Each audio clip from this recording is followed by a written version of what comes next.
શ્યામ કુમારના નમસ્કાર. આજના વિડીયોમાં આપનું સ્વાગત છે. તો ચાલો દરરોજની જેમ આજે પણ મેળવીએ ઉપયોગી જાણકારી, પણ ચેનલને સબસ્ક્રાઇબ કરવાનું ભૂલતા નહીં.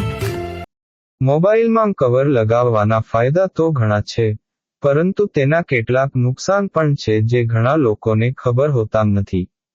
મોબાઈલમાં કવર લગાવવાના નુકસાન: ફોન ગરમ થાય. મોટાભાગના કવર પ્લાસ્ટિકના હોય છે, જે ગરમીને બહાર નીકળવા દેતા નથી.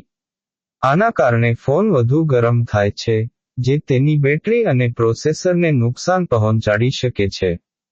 ચાર્જિંગ ધીમું થાય. કવરને કારણે વાયરલેસ ચાર્જિંગ અને કેટલીકવાર વાયર્ડ ચાર્જિંગ પણ ધીમું થઈ શકે છે. નેટવર્ક સિગ્નલમાં સમસ્યા: કેટલાક કવર ફોનના એન્ટેનાને બ્લોક કરી શકે છે, જેના કારણે નેટવર્ક સિગ્નલમાં સમસ્યા થાય છે.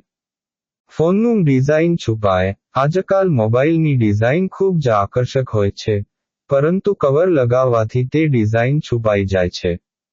પર્યાવરણને નુકસાન: મોટાભાગના કવર પ્લાસ્ટિકના બનેલા હોય છે, જે પર્યાવરણ માટે હાનિકારક છે.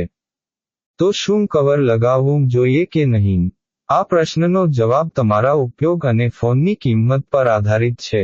જો તમે તમારા ફોનને ઘણી વાર નીચે પાડો છો અથવા તમારો ફોન ખૂબ મોંઘો છે, તો કવર લગાવવું જરૂરી હોઈ શકે છે. પરંતુ જો તમે સાવચેત રહો છો અને તમારો ફોન સસ્તો છે, તો કવર લગાવવું જરૂરી નથી. કેવા પ્રકારનું કવર લેવું? જો તમે કવર લગાવવાનું નક્કી કરો છો, તો સારી ગુણવત્તાવાળું અને પાતળું કવર પસંદ કરો, જેથી તે તમારા ફોનને નુકસાન ન પહોંચાડે અને ફોનની ગરમીને બહાર નીકળવા દે. નિષ્કર્ષ: મોબાઈલમાં કવર લગાવવું કે નહીં, આ તમારા પર નિર્ભર કરે છે.